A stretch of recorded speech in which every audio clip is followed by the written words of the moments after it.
A Ilustre Casa de Ramires, de Eça de Queiroz. Lido por Sónia Pedro.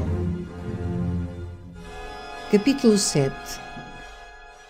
Gonçalo recolhia para o almoço depois de um passeio no pomar, percorrendo a Gazeta do Porto, quando avistou no banco de pedra, rente à porta da cozinha, onde a Rosa mudava o painço na gaiola do seu canário, o Casco, o José Casco dos Bravais, que esperava, pensativo e abatido, com o chapéu sobre os joelhos. Vivamente, para se esquivar, remergulhou no jornal. Mas percebeu a esgalgada magreza do homem que surdia da sombra da latada, avançava na claridade faiscante do pátio, hesitando como assustada. E, animado pela vizinhança da Rosa, parou, forçando um sorriso, enquanto o Casco enrolava nas mãos trêmulas a aba dura do chapéu. Balbuciava: "Se o fidalgo me fizesse a esmola de uma palavra..." "Ah, é você, Casco? Homem, não o conheci. E então?" Dobrou o jornal tranquilizado, gozando mesmo a submissão daquele valente que tanto o apavorara, erguido e negro como um pinheiro na solidão do pinheiral. E o Casco, engasgado, repuxava, esticava o pescoço de dentro dos grossos colarinhos bordados, até que atirou toda a alma numa súplica soluçada, retendo as lágrimas que marejavam. "Ai, meu fidalgo, perdoa por quem é. Perdoa que eu nem lhe sei pedir perdão." Gonçalo atalhou o homem com generosidade e doçura. Ele bem o avisara. Nada se emenda a gritar com o pau alçado. "E olhe, Casco, quando você me saiu ao pinhal, eu levava um revólver na algibeira. Trago sempre um revólver.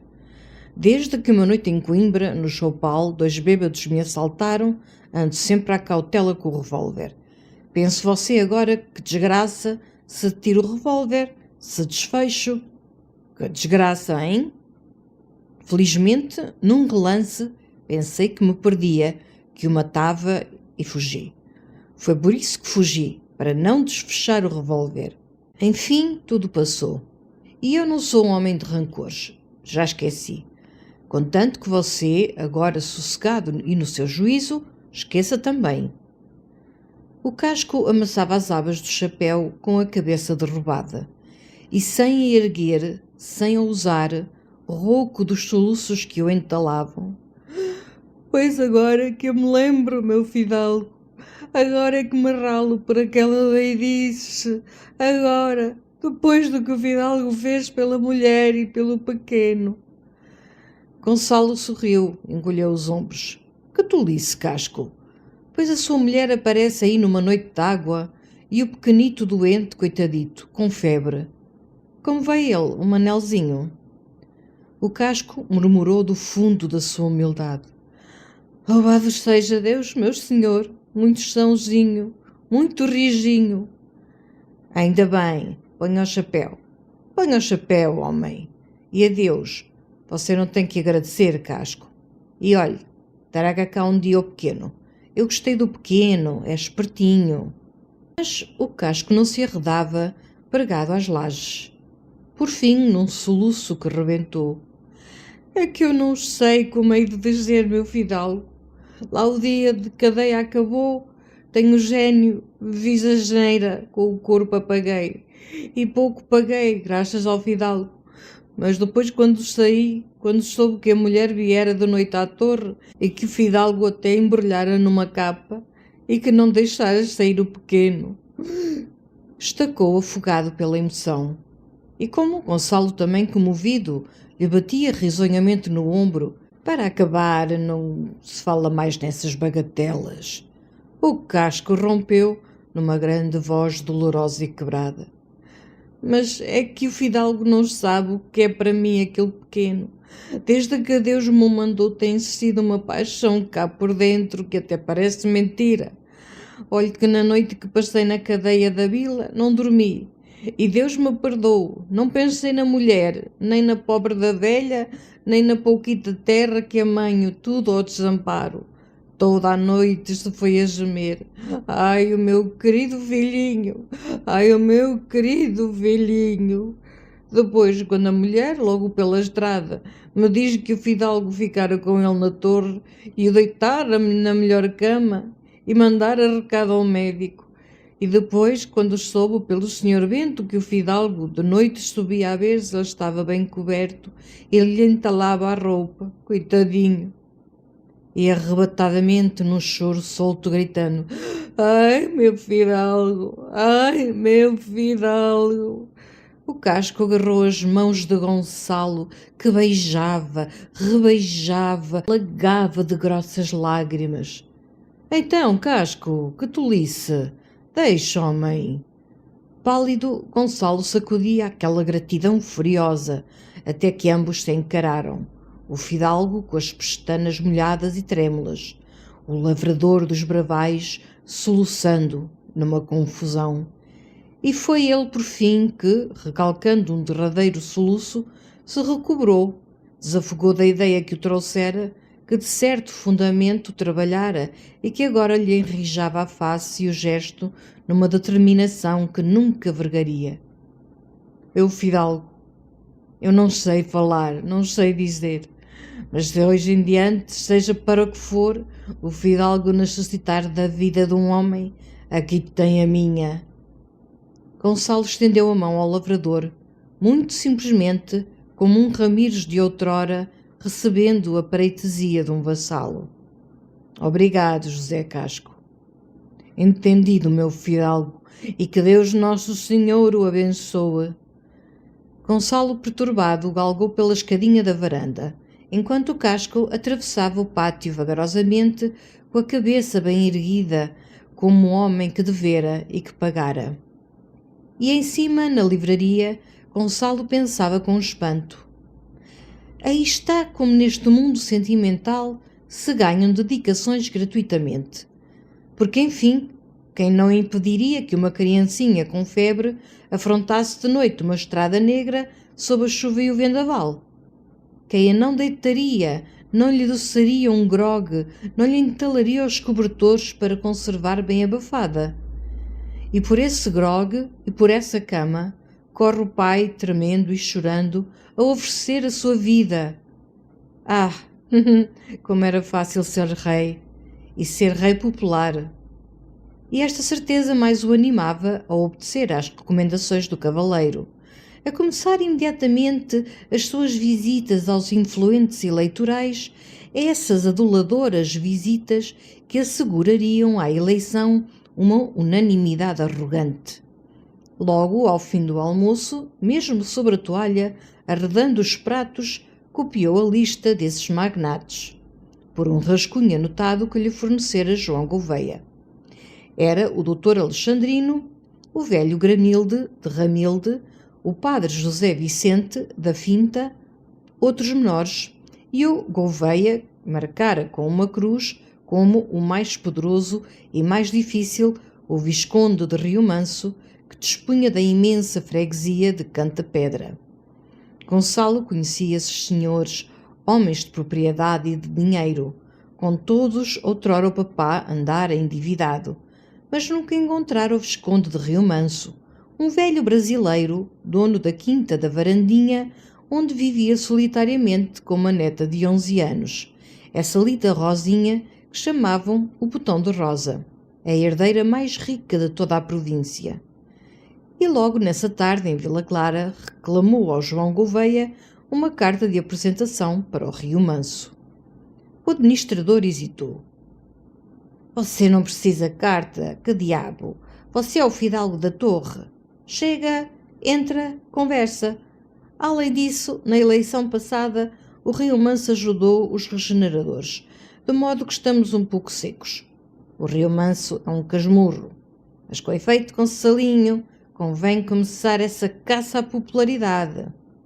Nessa noite, na Assembleia, O fidalgo, encetando a caça à popularidade, aceitou um convite do comendador Romão Barros, amassador do burlesco Barros, para o bródio faustoso com que ele celebrava na sua quinta da Roqueira a festa de São Romão.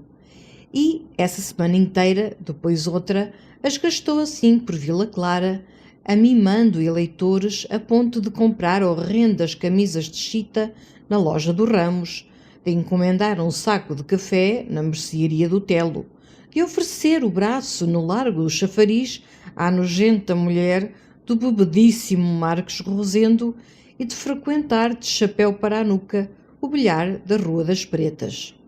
João Gouveia não aprovava estes excessos, aconselhando, antes, boas visitas com todo o chique aos influentes sérios. Mas Gonçalo bocejava, adiava na insuperável preguiça de afrontar a maledicência rabugenta do velho Gramilde ou a solenidade forense do doutor Alexandrino. Agosto findava. E por vezes na livraria, Gonçalo, coçando desconsoladamente a cabeça, considerava as brancas tiras de Almaço, o capítulo 3 da Torre de Dom Ramires encalhado. Mas quê? Não podia, com aquele calor, com um afã da eleição, a mergulhar nas eras afonsinas. Quando refrescavam as tardes lentas, montava, alongava o passeio pelas freguesias, não se descuidando das recomendações do cavaleiro, enchendo sempre o bolso de reboçados de avenca para atirar às crianças. Mas numa carta ao querido André já confessara que a sua popularidade não crescia, não enfunava. Não, positivamente, velho amigo, não tenho o dom. Sei apenas palestrar familiarmente com os homens, cumprimentar pelo seu nome as velhas às soleiras das portas, gracejar com a pequenada e, se encontro uma boeirinha de saiazita rota, dar 5 tostões à boeirinha para uma saiazita nova. Ora, todas estas coisas são tão naturais, sempre as fiz naturalmente. Desde rapaz, sem que me conquistasse influência sensível. Necessito, portanto, que essa querida autoridade me empurre com o seu braço possante e destro. Todavia, já uma tarde, encontrando junto da torre o velho Cosme das Nacejas e depois num domingo cruzando às Ave-Marias na Bica Santa o Adrião Pinto do lugar da Levada, ambos lavradores considerados e remexedores de eleições, lhes pediram os votos, desprendidamente e rindo, e quase se assombrara da prontidão, do fervor com que ambos se ofereceram. Para o fidalgo? Pois isso está entendido, ainda que votasse contra o governo que é pai. E, em Vila Clara, com o Gouveia, Gonçalo deduzia destas ofertas tão acaloradas a inteligência política da gente do campo. Está claro que não é pelos meus lindos olhos, mas sabem que eu sou homem para falar, para lutar pelos seus interesses da terra. O Sancho Lucena não passava de um conselheiro muito rico e muito mudo. Esta gente quer deputado que grite, que lide, que imponha. Votam por mim porque sou uma inteligência. E o Gouveia volvia contemplando pensativamente o fidalgo. Homem, quem sabe? Você nunca experimentou Gonçalo Mendes Ramires. Talvez seja realmente pelos seus lindos olhos.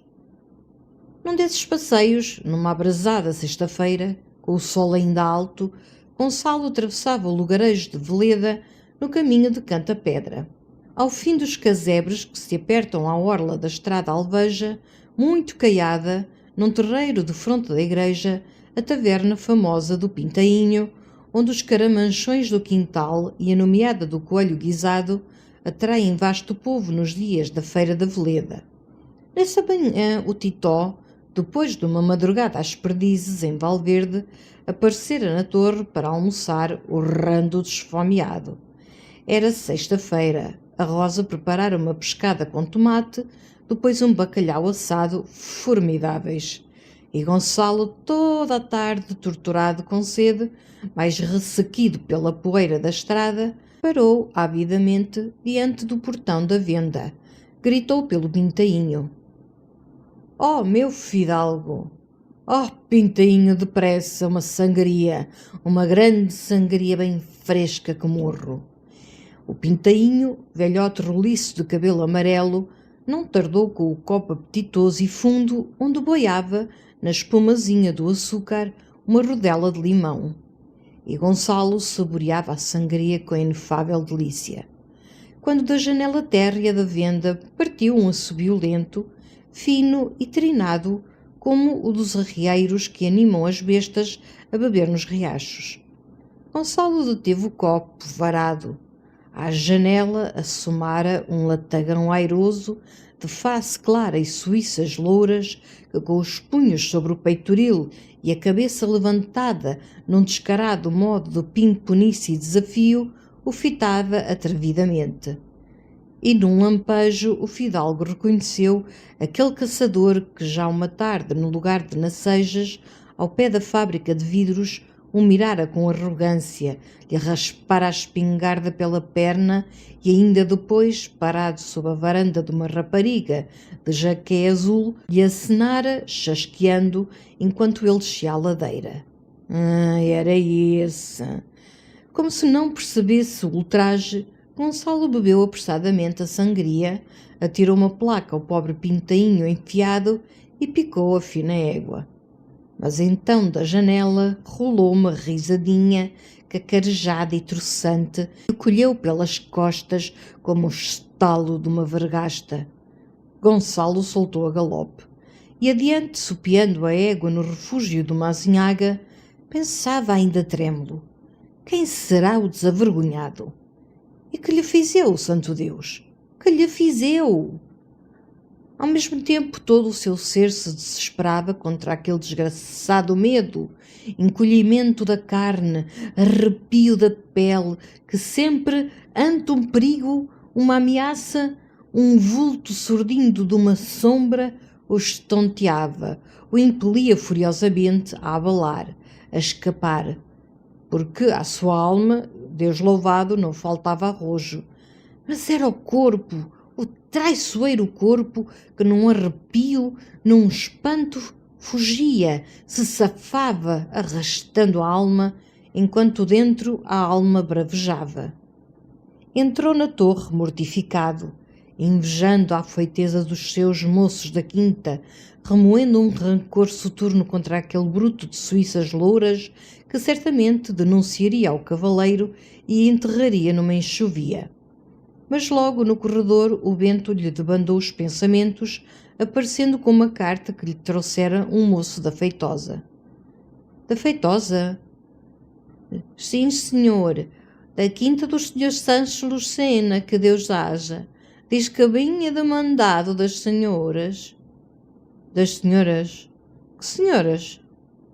Sem tarja de luto, a carta não era da bela Dona Ana, mas era de Dona Maria Mendonça, que assinava prima muito amiga Maria Severim.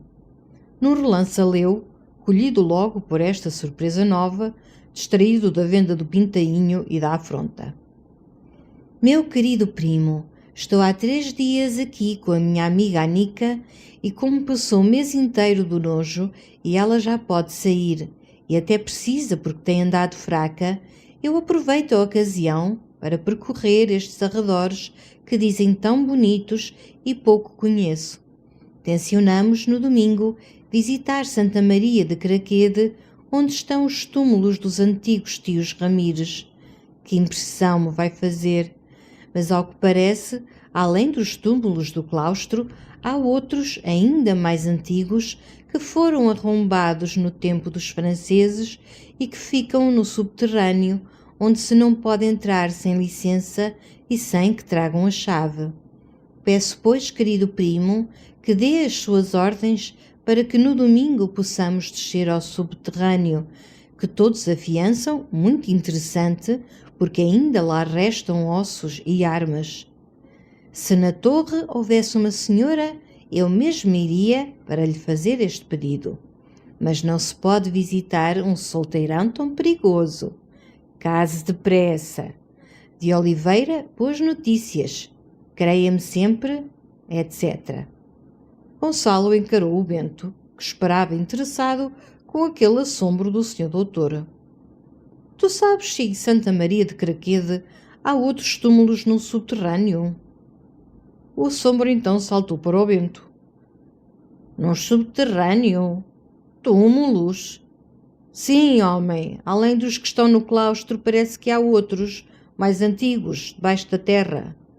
Eu nunca vi, não me lembro. Também há anos que não entro em Santa Maria de Craquede, desde pequeno. Tu não sabes? O Bento encolheu os ombros. E a Rosa não saberá? O Bento abanou a cabeça, duvidando. Também vocês nunca sabem nada. Bem, amanhã cedo corre a Santa Maria de Craquede e pergunta na igreja ao sacristão se existe esse subterrâneo. Se existir, que o mostre no domingo a uma das senhoras, à senhora Dona Ana Lucena e à senhora Dona Maria Mendonça, minha prima Maria, e que tenha tudo varrido, tudo decente. Mas, repassando a carta, reparou num post-scriptum em letra mais miudinha ao canto da folha. No domingo, não se esqueça, a visita será entre as 5 e 5:30 da tarde. Gonçalo pensou. Será uma entrevista? E na livraria, atirando para uma cadeira o chapéu e o chicote, assentou que era uma entrevista, bem clara, bem marcada. E talvez nem existisse esse subterrâneo, e Maria Mendonça, com a sua tortuosa esperteza, o inventasse como natural motivo de lhe escrever, de lhe anunciar que no domingo, às 5:30, a bela Dona Ana e os seus 200 contos o esperavam em Santa Maria de Craquede. Mas então a prima Maria não gracejara em Oliveira? Gostava dele realmente, essa Dona Ana? E uma emoção, uma curiosidade voluptuosa atravessaram Gonçalo à ideia de que tão formosa mulher o desejava. Ah, mas certamente o desejava para marido, porque se o apetecesse para amante, não se socorria dos serviços da Dona Maria Mendonça. Nem a prima Maria, apesar de tão sabuja com as amigas ricas, os prestaria assim, descaradamente, como uma alcoviteira de comédia. E caramba! Casar com a Dona Ana? Não! E subitamente ansiou por conhecer a vida da Dona Ana. Aturara ela tantos anos a insevera fidelidade do velho Sanches? Sim, talvez, na Feitosa, na solidão dos grandes muros da Feitosa, porque nunca sobre ela esvoaçaram rumor em terriolas tão gulosas de rumores malignos. Mas em Lisboa, esses amigos estimabilíssimos de que se ufanava o pobre Sanches, o Dom João não sei quê, o pomposo Arronches Manrique, o Filipe Lourençal com o seu cornetim? Algum de certo a atacara. Talvez o Dom João por dever tradicional do nome. E ela? Quem o informaria sobre a história sentimental da Dona Ana? Depois, ao jantar, de repente, pensou no Gouveia.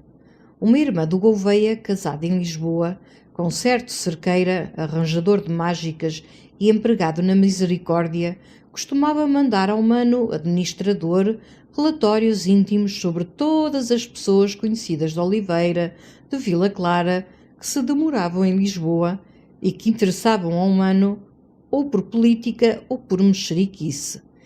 E de certo, pela irmã cerqueira, o querido Gouveia conhecia miudamente os anais da Dona Ana durante os seus invernos de Lisboa, nas delícias da sua roda fina. Nessa noite, porém, o administrador não aparecera na Assembleia. E Gonçalo, desconsolado, recolhia à torre, quando no largo do chafariz o encontrou com o Videirinha, ambos sentados num banco sob as olaias escuras. «Escolinamente!» exclamou o Gouveia. «Estávamos mesmo a marchar para a minha casa, tomar chá. Quer você também? Você costuma gostar das minhas torradinhas.»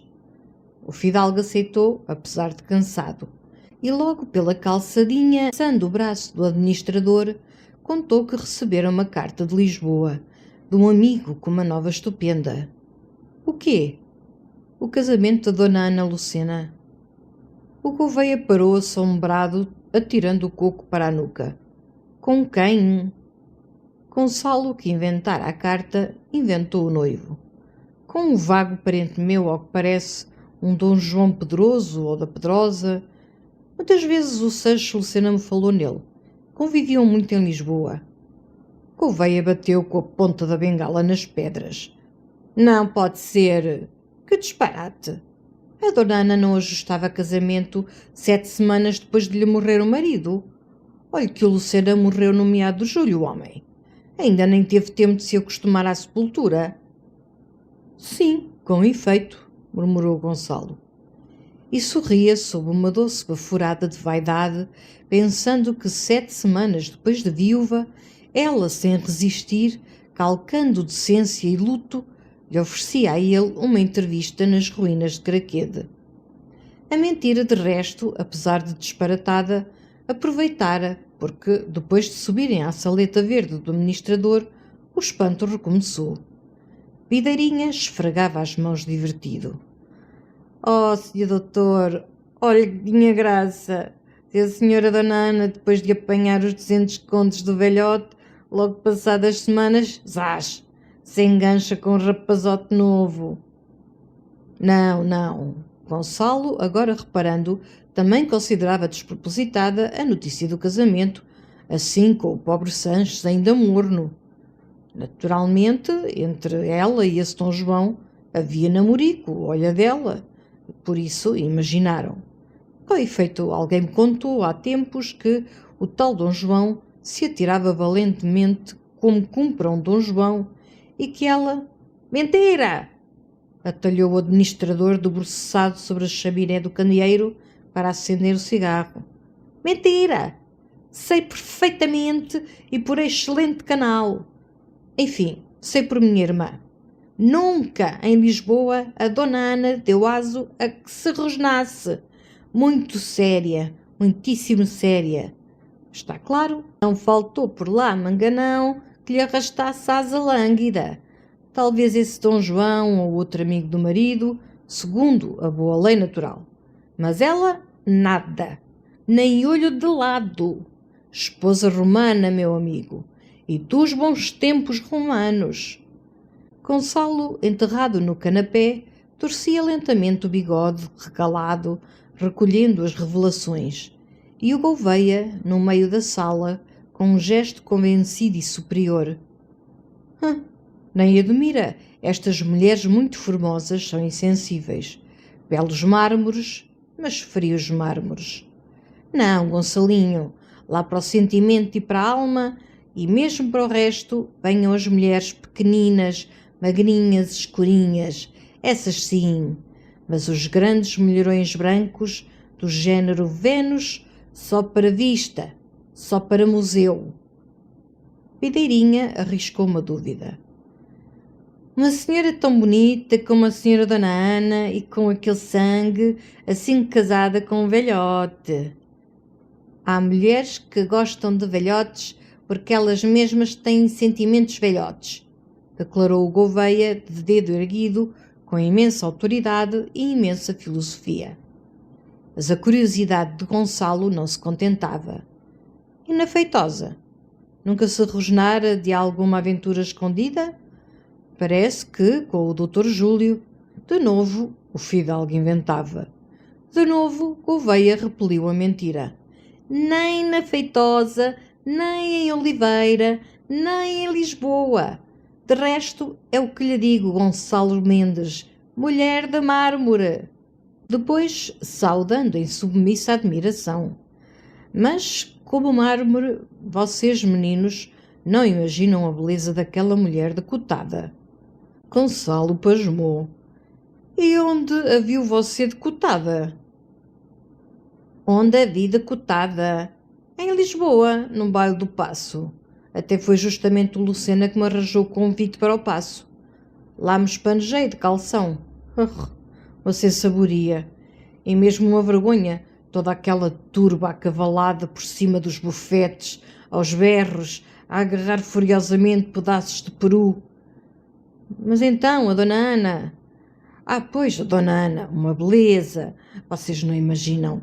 Santo nome de Deus, que ombros, que braços, que peito! E a brancura, a perfeição, de endoidecer. Ao princípio, como havia muita gente e ela estava para um canto acanhadota, não fez sensação. Mas depois lá descobriram. E eram corrarias, magotes embasbacados. E quem será? E que encanto! Todo mundo perdidinho, até o rei. E um momento os 3 homens emudeceram na impressão do formoso corpo evocado que entre eles surgia quase despido, inundando com o esplendor da sua brancura a modesta sala mal alumiada. Por fim, Videirinha acercou a cadeira em confidência para fornecer também a sua informação. Pois por mim o que posso afirmar é que a senhora Dona Ana é uma mulher muito aciada, muito lavada. E como os outros se espantavam, rindo de uma certeza tão íntima, Videirinha contou que todas as semanas aparecia um moço da feitosa na botica do Pires a comprar 3 e 4 garrafas de água de colónia portuguesa da receita do Pires. Até o Pires dizia sempre a esfregar as mãos que na feitosa regavam as terras com água de colónia. Depois é que soubemos pela criada.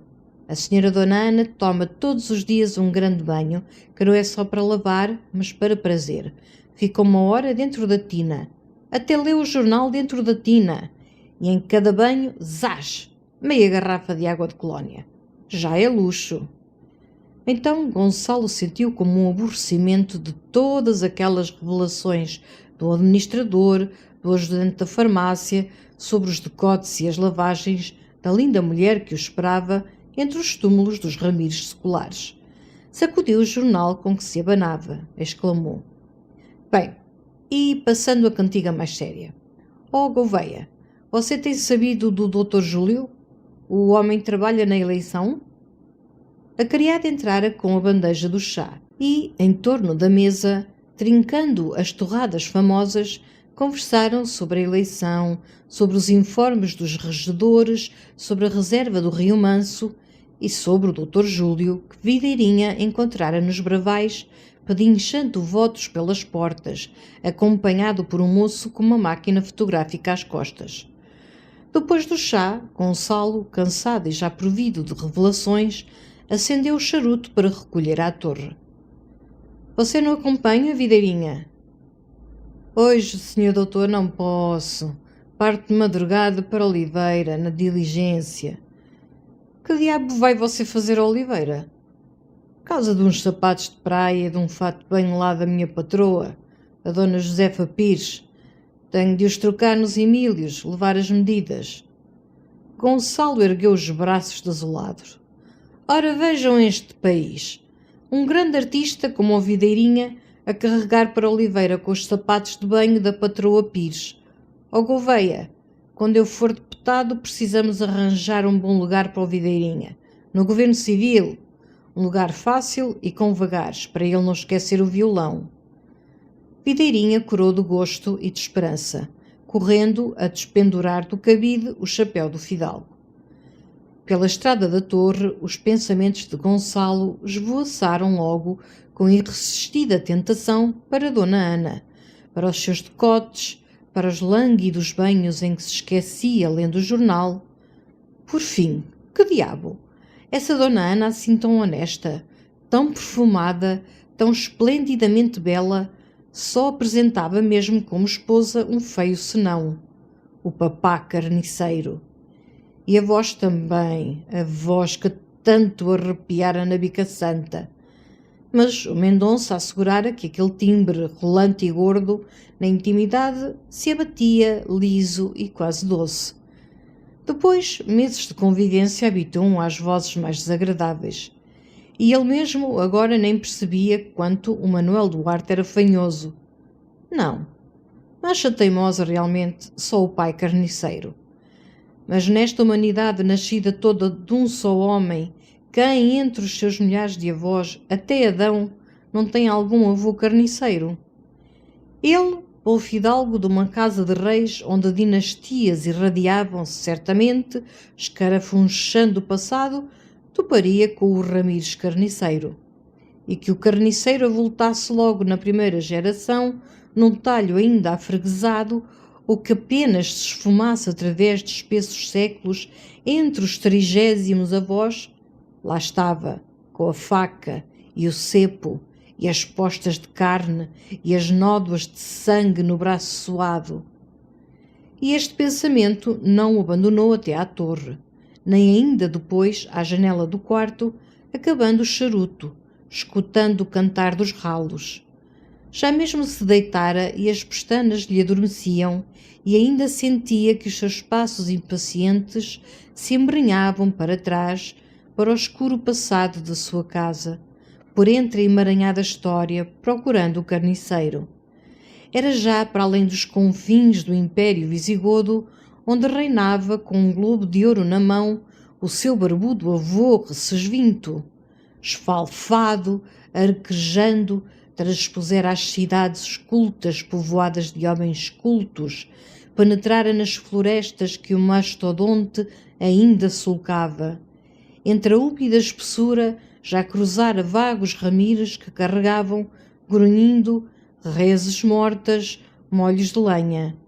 Outros sordiam de tocas fumarentas, arreganhando agudos dentes verdeados para sorrir ao neto que passava. Depois, por tristes ermos, sob tristes silêncios, chegara a uma lagoa enovoada. E à beira da água limosa, entre os canaviais, um homem monstruoso, peludo como uma fera, agachado no lodo, partia a rijos golpes com um machado de pedra, postas de carne humana. Era um Ramires. No céu cinzento voava o açor negro, e logo de entre a neblina da lagoa, ele acenava para Santa Maria de Craquede, para a formosa e perfumada Dona Ana, bradando por cima dos impérios e dos tempos. Achei o meu avô carniceiro! No domingo, Gonçalo acordou com uma esperta ideia. Não correria a Santa Maria de Craquede com uma pontualidade sôfrega às 5 horas. As 5 horas marcadas no post-scriptum da prima Maria, mostrando o seu alvoroço a encontrar a tão bela e tão rica Dona Ana Lucena. Mas, às 6 horas, quando findasse a romaria das senhoras aos túmulos, apareceria ele, indolentemente, como se, recolhendo de um passeio pelas frescas cercanias, se recordasse, parasse nas ruínas para conversar com a prima Maria. Logo às 4, porém, se começou a vestir com tantos esmeros que o Bento, cansado das gravatas que o senhor doutor experimentava e arremessava amarfanhadas para o divã, não se conteve. Ponha a descedinha branca, senhor doutor. Ponha a branca que lhe fica melhor e refresca mais com este calor. Na escolha de um ramo para o casaco, ainda requintou, juntando as cores heráldicas dos Ramires, um cravo amarelo com um cravo branco. Ao portão, apenas montara na égua, temeu que as senhoras, não o encontrando no claustro, encurtassem a visita, estugou o trote pelo atalho da Portela. Depois, adiante, ao desembocar na antiga estrada real, soltou num galope impaciente que o branqueou de poeira. Só retomou um passo indiferente ao acercar da linha do caminho de ferro, onde um carro de lenha e 2 homens esperavam diante da cancela que se fechara para a lenta passagem de um trem carregado de pipas. Um desses homens, de alforge aos ombros, era o mendigo, o vistoso mendigo que passeava por aquelas aldeias, a rendosa majestade das suas barbaças de Deus fluvial. Erguendo gravemente o chapéu de vastas abas, desejou ao fidalgo a companhia de Nosso Senhor. Então, hoje a ganhar a rica vida por Craqueda? Cá me arrasto, às vezes, para a passagem do comboio de Oliveira, meu fidalgo. Os passageiros gostam de me ver de pé no talude. Correm sempre às janelas. Gonçalo, rindo, recordou que o encontro daquele ancião precedia sempre um encontro seu com a bela Dona Ana. Quem sabe, pensou, é talvez o destino. Os antigos pintavam assim o destino, com longas barbas e longas guedelhas, e o alforje às costas contendo as sortes humanas. E com efeito, ao cabo do pinheiral silencioso, que estiradas restas de sol docemente douravam, avistou a caleste da feitosa, parada sob uma carvalha, com o cocheiro fardado de negro, dormitando na almofada. A estrada real de Oliveira costeia aí o antigo adro do mosteiro de Craquede, queimado pelo fogo do céu naquela irada tempestade que chamam de São Sebastião e que aterrou Portugal em 1616. Uma erva agora alfombra o chão, crescida e verde entre os poderosos troncos dos castanheiros velhíssimos. A igrejinha nova alveja bem caiada ao fundo da ramaria, e ligada a ela por um muro esbrechado que densa era veste, tomando todo o lado nascente do terreiro, sobe, enche ainda magnificamente o céu lustroso, a fachada da igreja, do vetusto mosteiro suavemente amarelecida e brunida pelos tempos, com o seu imenso portal, sem portas, a rosácea desmantelada e esvaziados os nichos de enterramento onde outrora se estiraçavam as imagens dos fundadores, Froilas Ramires e a sua mulher Estevaninha, condessa de Orgaz, por alcunha a Queixa-Perra. Duas casas térreas povoam um lado fronteiro do adro. Uma limpa, com as ombreiras das janelas pintadas de azul estridente. A outra deserta, quase sem telhado, afogada na verdura de um quinteiro bravo, onde girassóis resplandecem. Um pensativo silêncio envolvia o arvoredo, as altivas ruínas, e nem o quebrava antes serenamente o embalava, o sussurro de uma fonte que a estiagem adelgaçara em fio lento e mal enchia o seu tanque de pedra, toldada pela pálida e rala folhagem do chorão muito alto. O trintanário da feitosa, ao enxergar o fidalgo, saltou risonhamente da borda do tanque, onde picava tabaco, para segurar a égua.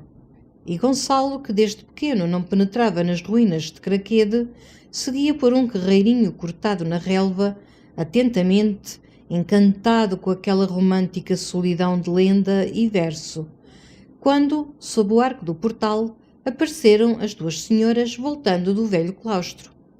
Dona Maria Mendonça, com a sua sacudida vivacidade, agitou logo o guarda-sol de xadrezinho semelhante ao vestido, cujas mangas, tufando desmedidamente nos ombros, lhe vincavam mais a elegância esgalgada. E ao lado, na claridade, Dona Ana era uma silenciosa e esbelta forma negra, de lã negra e de escumilha negra, onde apenas transparecia, suavizada sob o céu negro, a brancura esplêndida da sua face sensual e séria. Gonçalo correra, erguendo o chapéu de palha, balbuciando o seu prazer por aquele encontro, mas já a Dona Maria o repreendia, sem lhe consentir a fábula do encontro. O primo não é nada amável, nada amável. Oh, prima, pois sabia que vínhamos pela minha carta e nem está a hora aprazada para fazer as honras como devia. Ele, rindo com o seu desembaraço airoso, negou esse dever. Aquela casa não era sua, mas do bom Deus. Ao bom Deus competia fazer as honras, acolher tão doces romeiras com algum milagre amável. E então gostaram? Vossa Excelência, a senhora Dona Ana, gostou das ruínas? Muito interessantes, não é verdade? Através do véu, com uma lentidão que a espessa renda negra tornava mais grave, ela murmurou: Eu já a conhecia. Vim cá uma tarde com o pobre Sanches que deu haja. Ah! Àquela evocação do pobre morto, Gonçalo sumira todo o sorriso com polida tristeza. Mas Dona Maria Mendonça acudiu, atirando um dos seus magros gestos como para arredar a sombra importuna.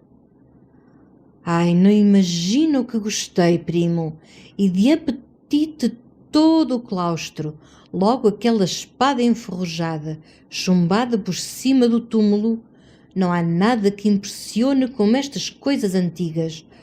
Oh, primo, e pensar que estão ali antepassados nossos. O sorriso de Gonçalo de novo lampejou, alegre e acolhedor, como sempre que Dona Maria se empurrava com desesperada gula para dentro da casa de Ramires, e gracejou afavelmente. Oh, antepassados, simples punhados de cinza vã, pois não era verdade, senhora Dona Ana? Realmente, quem conceberia que a prima Maria, tão viva, tão sociável, tão engraçada, descendesse de uma poeira tristonha guardada dentro de uma pia de pedra?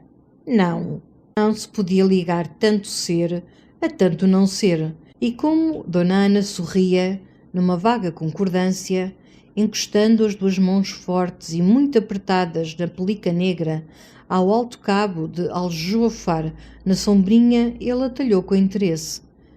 Vossa Excelência está talvez cansada, senhora Dona Ana? Não, não estou cansada. Ainda vamos mesmo entrar na capela um bocadinho. Eu nunca me canso. E pareceu a Gonçalo que a voz da formosa criatura não rolava do papo tão grossa e gorda, mas que se afinara, adoçada e velada pelo luto de escumilha e lã, como esses grossos e rolantes rumores que a noite e o arvoredo adelgaçam. Mas Dona Maria confessou o seu imenso cansaço. Nada as faltava como visitar curiosidades. E além disso, a emoção, a ideia de heróis tão antigos. Se nos sentássemos naquele banco, hein? É muito cedo para recolhermos, não é verdade, Anica? E está tão agradável neste sossego, nesta frescura. Era um banco de pedra, rente ao muro, esbrechado, que a era afogava. Em torno, a relva crescia, mais silvestre e florida, com os derradeiros malmequeres e botões de ouro que o sol de agosto poupara. Um aromazinho fino de algum jasmineiro emaranhado na era errava, adocicava a serena tarde, e na rama de um álamo, defronte do portão da capela, duas vezes um mel recantara. Gonçalo sacudiu todo o banco cuidadosamente com o lenço e, sentado na ponta, junto de Dona Maria, louvou também a frescura, o recolhimento daquele cantinho de craquede. E ele, que nunca se aproveitara de refúgio tão santo e quase seu, nem mesmo para um almoço bucólico. Pois agora, certamente, voltaria a fumar um charuto, revolver ideias de paz sob a paz das carvalheiras na vizinhança dos vovós mortos. Depois, com uma curiosidade: é verdade, prima, e o subterrâneo? Oh, não existia subterrâneo. Sim, existia, mas entulhado, sem sepulturas, sem antiguidades. E o sacristão logo lhes afiançara que não valia a pena sujarem as saias. É verdade, oh Anica, deste alguma coisa ao sacristão? Oh filha, dei 5 tostões, não sei se foi bastante. Gonçalo assegurou que se pagara subtuosamente ao sacristão, e se previsse tanta generosidade da senhora Dona Ana, agarrava ele um molho de chaves, até enfiava uma opa preta para mostrar e para embolsar. Pois é o que devia ter feito, exclamou Dona Maria com um corisco nos espertos olhos, e de certo se lhe dava uns 5 tostões, porque sempre seria mais instrutivo que o homenzinho que mascava não sabia nada. Semelhante morcão, e eu com tanta curiosidade por aquele túmulo aberto com a tampa rachada. O mono só soube resmungar que eram histórias muito antigas lá do fidalgo da torre. Gonçalo ria. Pois essa história por acaso sei eu, prima Maria. Sei agora pelo fado dos Ramires, o fado do Videirinha. Dona Maria Mendonça levantou as compridas mãos aos céus, revoltada com aquela indiferença pelas tradições heróicas da casa. Conhecer somente os seus anais desde que eles andavam repicados num fado. O primo Gonçalo não se envergonhava. Mas porquê, prima? Porquê? O fado do Videirinha está fundado em documentos autênticos que o padre Soeiro estudou. Todo o recheio histórico foi fornecido pelo padre Soeiro. O Videirinha só pôs as rimas. Além disso, antigamente, prima, a história era perpetuada em verso e cantada ao som da lira. Enfim, quer saber esse caso do túmulo aberto, segundo as quadras do Videirinha? Eu sempre conto, mas só para a senhora Dona Ana, que não sofre desses escrúpulos. Não, acudiu Dona Maria. Se o Videirinha tem essa autoridade histórica, então conte também para mim que sou da casa. Gonçalo, por gracejo, tossiu, passou o lenço pelos beiços. Pois eis o caso. Nesse túmulo habitava, naturalmente morto, um dos meus avós. Não me lembro o nome. Gutierres ou Lopo. Creio que Gutierres. Enfim, lá jazia quando foi da batalha das Navas de Tolosa. 5 reis mouros, etc. Como o tal Gutierres soube da batalha, não contou os versos do Videirinha, mas apenas lá dentro lhe cheirou a carnificina a rumbo ao túmulo, sai por este pátio como um desesperado, desenterra o seu cavalo que fora enterrado no adro, onde agora crescem estes carvalhos, monta nele todo armado e, cavaleiro morto sobre cavalo morto, larga a galope através da Espanha, chega às Navas, arranca a espada e destroça os muros. Que lhe parece, senhora Dona Ana? Dedicara a história à Dona Ana, procurando nos seus belos olhos a atenção e o interesse. E ela, que a furto, através do decoro melancólico a que se esforçara, adoçara o sorriso, atraída e levada, murmurou apenas: "Tem graça." Dona Maria, porém, quase esvoaçou sobre o banco de pedra no êxtase. "Lindo, lindo! Que poesia! Oh, uma lenda de todo o apetite!" E, para que Gonçalo desenrolasse ainda a graça do seu dizer, outras maravilhas da sua crónica. "Conte, primo, conte! E voltou para Craquê desse tio Ramires?" "Quem, prima? O Gutierres? Ou fosse ele tolo? Apenas se apanhou livre da maçada da sepultura, não apareceu mais em Santa Maria de Craquede. O túmulo vazio como está, e ele por Espanha numa pândega heroica. Imagine, um defunto que por milagre se safa do seu jazigo, aquela postura eterna, tão apertada, tão esticada." Subitamente emudeceu, lembrando o Sanches Lucena, também esticado no seu caixote de chumbo, sob o seu vistoso jazigo de oliveira. Dona Ana baixara a face, mais sumida no véu, esfuracando a erva com a ponta da sombrinha. E a esperta Dona Maria, para desfazer a sombra impertinente que de novo os roçara, rompeu noutra curiosidade que ainda se encadeava na nobreza dos Ramires. "É verdade, sempre me esqueço de lhe perguntar. O primo ainda tem muitos parentes em França.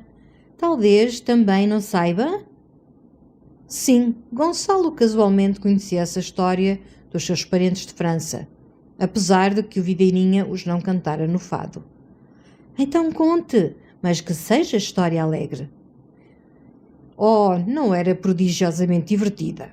Um avô Ramires, Garcia Ramires, acompanhara nas suas famosas jornadas o infante Dom Pedro, o filho del rei Dom João I. A prima Maria sabia. O infante Dom Pedro, o que correu as 7 partidas do mundo. Pois o infante Dom Pedro e os seus fidalgos, de volta da Palestina, pousaram um ano inteiro na Flandres com o Duque de Borgonha. Até se celebraram então festas maravilhosas com um banquete que durou 7 dias e que anda nos compêndios da história de França. Onde há danças, há amores. Ao avô Ramires sobejava a imaginação e arrojo. Fora ele que, diante de Jerusalém, no vale de Josafate, lembrara que se erguesse um sinal para que o infante e os seus companheiros de romagem se reconhecessem no grande dia de juízo. Depois, naturalmente, belo mocetão, de barba negra e cerrada à portuguesa. Enfim, casara com uma irmã do Duque de Cleve, uma tremenda senhora, sobrinha do Duque de Borgonha e Brabante. Mais tarde, através dessas ligações, uma avó Ramires, já viúva, casou também em França com o conde de Toncarville. Esses Toncarville, grão-mestres de França, possuíam o mais formidável castelo da Europa e Dona Maria bateu as palmas rindo. Bravo, lindamente, sim senhor. Então o primo que se gaba de não saber nada de fidalguias. Olhe como conhece pelo miúdo a história desses grandes casamentos. Hein, Anica? É uma crônica viva. Gonçalo vergou os ombros. Confessou que se ocupara de toda essa heráldica história por um motivo bem rasteiro. Por miséria. Por miséria? Sim, prima Maria. Por penúria de moeda, de cobres. Conte, conte. Olhe, a Anica está ansiosa. Quer saber, senhora Dona Ana? Pois foi em Coimbra, no meu 2º ano de Coimbra. Os companheiros e eu chegámos a não juntar entre todos um vintém, nem para cigarros, nem para o sagrado decilitro de carrascão e as 3 azeitonas do dever. Um deles, então, rapaz muito engraçado, de Melgaço, surdiu com a ideia estupenda de que eu escrevesse aos meus parentes de França, a esses Cleve, a esses Toncarville, senhores de certo imensamente ricos, e solicitasse com desembaraço um empréstimozinho de 300 francos. Dona Ana não conteve um riso sinceramente divertido. Ai, tem muita graça. Mas não teve resultado, minha senhora. Já não existem Cleve nem Toncarville. Todas essas grandes famílias feudais findaram. Se fundiram noutras casas, até na casa de França. E o meu padre-soeiro, apesar de todo o seu saber genealógico, nunca conseguiu descobrir quem as representava com bastante afinidade para me emprestar, a mim, parente pobre de Portugal, esses 300 francos. Aquela penúria de Gonçalo, de tamanho fidalgo, quase enternecera Dona Ana. Ora, estarem assim sem vintém, quem soubesse. Mas tem graça. Essas histórias de Coimbra têm sempre muita graça. O Dom João da Pedrosa em Lisboa também contava muitas. Dona Maria Mendonça, porém, através dessa facécia de estudantes, descortinara outra prova inesperada da grandeza dos Ramires e imediatamente a estendeu diante de Dona Ana com habilidade. Ora vejam, todas essas grandes casas de França, tão ricas, tão poderosas, acabaram, desapareceram. E cá, no nosso Portugalzinho, ainda dura a casa de Ramires. Gonçalo acudiu. Acaba agora, prima. Oh, não olhe para mim assim espantada. Acaba agora, pois se eu não caso. Então, Dona Maria recuou o magro peito, como se esse casamento do primo dependesse de doces influências que convinha se trocassem bem chegadamente, sem Marias Mendonças de permeio, no estreito banco, com grandes mangas bufantes, tolhendo as correntes de eflúvio, e sorria quase languidamente. Ora, não casa. Mas porquê, primo? Porquê? Porque não tenho jeito, prima. O casamento é uma arte muito delicada que necessita vocação. Gênio especial. As fadas não me concederam esse gênio. E se me dedicasse a semelhante obra, ai de mim, certeza a estragava. Dona Ana, como se outra ideia a ocupasse, puxara lentamente do cinto o relógio preso por uma fita de cabelo. E Dona Maria insistia, recusava os motivos do fidalgo. São tolices, o primo que gosta tanto de crianças. Gosto muito de crianças, até de criancinhas de mama. As crianças são os únicos seres divinos que a nossa pobre humanidade conhece. Os outros anjos, os de asas, nunca aparecem. Os santos, depois de santos, ficam na bem-aventurança a preguiçar. Ninguém mais os enxerga.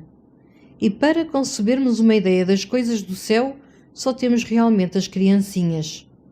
Sim, Com efeito, prima, gosto muito de crianças, mas também gosto de flores e não sou jardineiro, nem tenho jeito para a jardinagem. E Dona Maria, com uma faísca no olhar prometedor: sossegue que ainda vem a aprender. Depois, para Dona Ana, que se esquecera na contemplação do relógio: achas que vão sendo horas? Então, se queres, entramos na capela. Oh, primo, veja se está aberta. Gonçalo correu, empurrou a porta da capela. Depois acompanhou as duas senhoras pela pequenina nave, soalhada, entre delgados pilares, recobertos de uma cal áspera e dura, que recamava também as paredes lisas, apenas guarnecidas na sua rígida nudez por litografias de santos dentro de caixilhos de pinho. Diante do altar, as senhoras ajoelharam. A prima Maria enterrando a face nas mãos juntas, como num vaso de piedade. Gonçalo dobrou o joelho de leve, engrolou uma Ave-Maria. Depois voltou para o adro, acendeu um cigarro e, pisando lentamente a relva, considerava quanto a viuvez melhorara Dona Ana. Sob o negrume do luto, como numa penumbra que esfuma a grosseira deselegância das coisas, todos os seus defeitos se fundiam. Os defeitos que tanto o horripilavam na tarde da bica santa, o rolar gordo da voz, o peito empinado, a ostentação de burguesa ricaça, pinguemente repimpada na vida. Até já nem dizia o cavalheiro, e ali no adro melancólico de Craquede certamente parecia interessante e desejável. As senhoras desciam os 2 degraus da capela. Um melro esvoaçou na ramagem dos álamos, e Gonçalo encontrou o lampejo dos olhos sérios de Dona Ana que o procuravam. Peço perdão de não lhes ter oferecido água benta à saída, mas a concha está seca. Jesus, primo, que igreja tão feia! Dona Ana arriscou com timidez. Depois das ruínas e dos túmulos, até parece pouco religiosa. A observação impressionou Gonçalo como muito fina, e junto dela, demorando os passos com agrado, sentia esparzido pelos seus movimentos, pelo roçar do vestido, um aroma também fino, que não era o da horrenda água de colónia da botica do Pires. Em silêncio, sob a ramagem das carvalhas, caminharam para a calés, onde o cocheiro se aprumara, bem estilado, tirando o chapéu. Gonçalo notou que ele rapara o bigode, e a parelha reluzia, atrelada com esmero. E então, prima Maria, ainda se demora pelos nossos sítios? Sim, primo, mais uns 15 dias. A Anica é tão amável. Quis que eu trouxesse os pequenos. O que eles têm divertido na quinta, não imagina. Dona Ana murmurou sempre séria. São muito engraçados, fazem muita companhia. Eu também gosto muito de crianças. Ai, a Anica adora crianças, acudiu Dona Maria com fervor. O que ela atura aos pequenos, até joga com eles o mafarrico. Perto da calés, Gonçalo pensou que outra volta pelo adro, mais lenta, com a Dona Ana e o seu aroma, seria doce, naquele sossego da tarde que findava, tingida de tão lindas cores de rosa sobre os pinheirais escurecidos. Mas já o trintanário se acercava, segurando a sua égua. E Dona Maria, depois de admirar e acariciar a égua, chamou o primo discretamente para saber a distância da Feitosa a Treixedo, a outra quinta histórica dos Ramires. A Treixedo, prima, 5 léguas fartas, com maus caminhos. E imediatamente se arrependeu, antevendo um passeio, um novo encontro. Mas na estrada, ultimamente, andaram obras, e é muito bonito sítio, num alto, com um resto de muralhas. Treixedo era um castelo enorme. Na quinta há uma lagoa entre arvoredo antigo. Oh, sítio delicioso para um piquenique! Dona Maria hesitou. É um pouco longe. Veremos, talvez. E como Dona Ana esperava em silêncio, Gonçalo abriu a portinhola. Tomou ao trintanário as rédeas da égua. Dona Maria Mendonça, no seu contentamento por tão proveitosa tarde, sacudiu ardentemente a mão do primo, jurando que ia apaixonada por Craquede. Dona Ana mal roçou os dedos de Gonçalo, acanhada e corando. Sozinho, com a rédea da égua enfiada no braço, Gonçalo sorria. Na verdade, nessa tarde, Dona Ana não lhe desagradara. Outros modos, outra singeleza grave, outra doçura na sua possante beleza de Vênus rural. E aquela observação sobre a capela pouco religiosa, depois das ruínas seculares do claustro, era uma observação fina. Quem sabe? Talvez sob carne tão sensual se escondesse uma natureza delicada. Talvez a influência de outro homem que não o estupidíssimo Sanches desenvolvesse na filha esplêndida do carniceiro qualidades de muito encanto. Evidentemente, a observação sobre os túmulos e a sua religiosidade, emanando da lenda e da história, era fina. E então também o tomou a curiosidade de visitar esse claustro onde não entrara desde pequeno, quando ainda a torre conservava as suas carruagens montadas e a romântica Miss Rhodes escolhia sempre o passeio de Craquede para as tardes pensativas de outono. Puxou a égua, transpôs o portal, atravessou o espaço descoberto que fora a nave, atulhado de caliça, de cacos, de pedras despegadas da abóboda e afogadas nas ervas bravas, e pela brecha de um muro, a que ainda se amparava um pedaço de altar, penetrou na silenciosa crasta afonsina. Só dela restam duas arcadas em ângulo, atarracadas sobre rudes pilares, lajeadas de poderosas lajes poídas que nessa manhã o sacristão cuidadosamente varrera. E contra o muro, onde rijas nervuras desenham outros arcos, avultam os 7 imensos túmulos dos antiquíssimos Ramires, denegridos, lisos, sem um lavor, como toscas arcas de granito, alguns pesadamente encravados no lajedo, outros pousando sobre bolas que os séculos lascaram. Gonçalo seguia um carreiro de tijolo rente aos arcos, recordando quando ele outrora e Gracinha pulavam ruidosamente por sobre essas campas, enquanto no pátio do claustro, entre as pilastras tombadas e a verdura das ruínas, a boa Miss Rhodes, agachada, procurava florinhas silvestres. Na abóbada, sobre o mais vasto túmulo, lá negrejava chumbada a espada, a famosa espada, com a sua corrente de ferro pendendo do punho, a folha roída pela ferrugem das longas idades. Sobre outro lá ardia a lâmpada, a estranha lâmpada mourisca, que não se apagara desde a tarde remota em que algum monge, com uma tocha de saimento, silenciosamente a acendera. Quando se acendera ela, a eterna lâmpada? Que Ramires jazeriam nesses cofres de granito? A que tempo raspara as inscrições e as datas, para que nelas toda a história se sumisse e mais escuramente se volvessem em leve pó, sem nome, aqueles homens de orgulho e de força? Depois, na ponta do claustro, era o túmulo aberto, e ao lado, derrubada em 2 pedaços, a tampa que o esqueleto do Lopo Ramires arrombara para correr às navas de Tolosa e bater os 5 reis mouros. Gonçalo espreitou para dentro, curiosamente. A um canto da funda arca alvejava um montão de ossos, limpos e bem arrumados.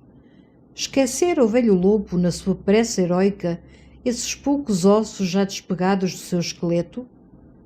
O crepúsculo cerrara, e com ele uma melancólica sombra que se adensava sobre as abóbodas da crasta, cobria de tristeza morta aquela jazida de mortos.